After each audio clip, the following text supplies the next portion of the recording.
मंजिल उन्हीं को मिलती है जिनको अपनी कदमों की काबिलियत पर विश्वास होता है। हेलो दोस्तों, मेरा नाम है नरेश राठौर और सुनाता हूँ आपको मैं एक छोटी सी कहानी। एक महान राजा जो दिल के बहुत अच्छे थे, जो अपनी प्रजा को अपने परिवार से भी बढ़कर समझते थे और उन्हें लगता था कि जो सुख की प्राप्ति उनको हो रही है उनके प्रजा को भी, उनके परिवारजनों को भी हो। और वो भगवान के बहुत बड़े भक्त भी थे। एक दिन उनकी भक्ति देखकर भगवान प्रसन्न होकर उन्हें स्वयं अपने दर्शन देते हैं और वो राजा बहुत ही खुश हो जाते हैं, बहुत ही कृतार्थ समझते हैं अपने आप को कि उनको स्वयं ईश्वर ने उनको दर्शन दिए।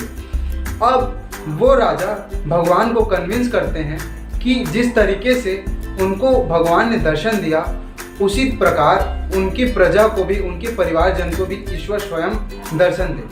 तो भगवान जी मुस्कुरा कर बोले, जिस तरीके से तुम खुश हुए, लाभान्वित समझ रहे हो अपने आप को, क्या तुम्हारी प्रजा भी मेरे दर्शन करने को ललायित है? तो राजा बोले, क्यों नहीं भगवान, ये भी आपके दर्शन के लिए ललायित होंगी और उन्हें भी आपके लाभ मिलना चाहिए आपके दर्शन का।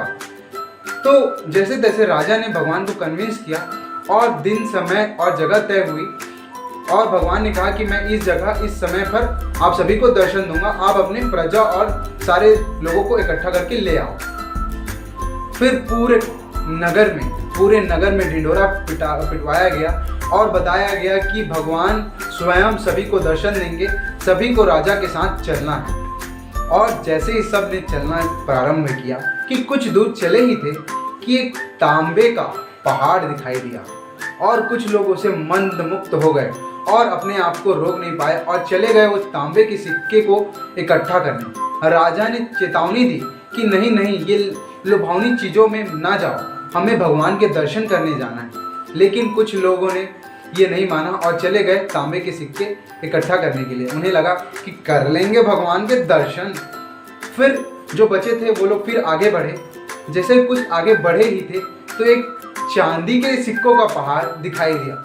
अब जो बचे थे उनमें भी कुछ लोग ऐसे थे, वो भी अपने आप को कंट्रोल नहीं कर पाए और वो भी चले गए चांदी के सिक्के इकट्ठा करने के लिए।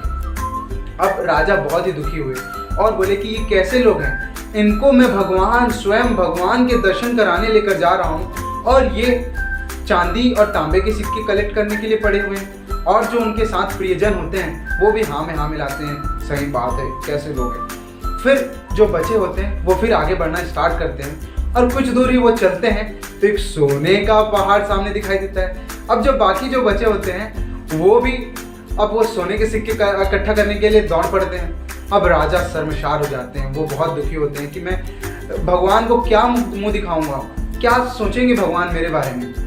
लेकिन फिर वो रानी के साथ फिर आगे बढ़ना स्टार्ट करते हैं और कुछ दूर चलते ही हैं कि एक सतरंगी आभा चमकती हुई दिखाई देती है और वो हीरो का पहाड़ होता है। तो रानी भी अब अपने आप को कंट्रोल नहीं कर पाती और वो भी चली जाती है वो हीरो के हीरे कलेक्ट करने के लिए। अब राजा पूरे शर्मसार हो जाते हैं, उनको लगता है कि मैं क्या मुंह दिखाऊंगा भगवान को, भगवान मेरे से बहुत नाराज होंगे और वो चले जाते हैं भगवान के पास दर्शन के लिए। जैसे भगवान दिखते हैं तो भगवान उनको मुस्कुरा कर पूछते हैं, कहाँ है तुम्हारे प्रियजन, कहाँ है तुम्हारी जनता? तो राजा शर्मसार होकर बोलते हैं कि मैं नहीं जानता था भगवान कि ये लोग ऐसे करेंगे। तो भगवान मुस्कुरा कर बोलते हैं कि मैं जानता था कि ये लोग ऐसे ही करेंगे। तो इस कहानी से हम सीखने को क्या मिलता है अपने को?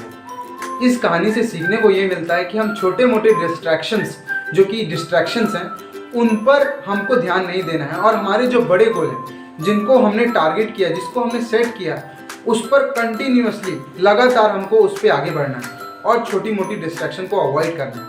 फॉर एग्जाम्पल, जैसे कि अपने को एक बड़े एग्जाम के लिए हम प्रिपेयर करते रहते हैं, जैसे कि IAS, IPS, कैट, ये सब के लिए प्रिपेयर करते रहते हैं और हमको एक छोटी सी भी नौकरी मिल जाती है 20,000 30,000 की, तो हम उस बड़े से लक्ष्य को छोड़ देते हैं और ये आसानी से वाला रास्ता अपना लेते हैं।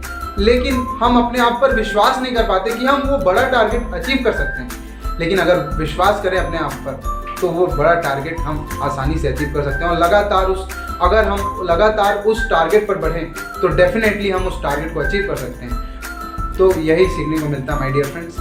Thank you.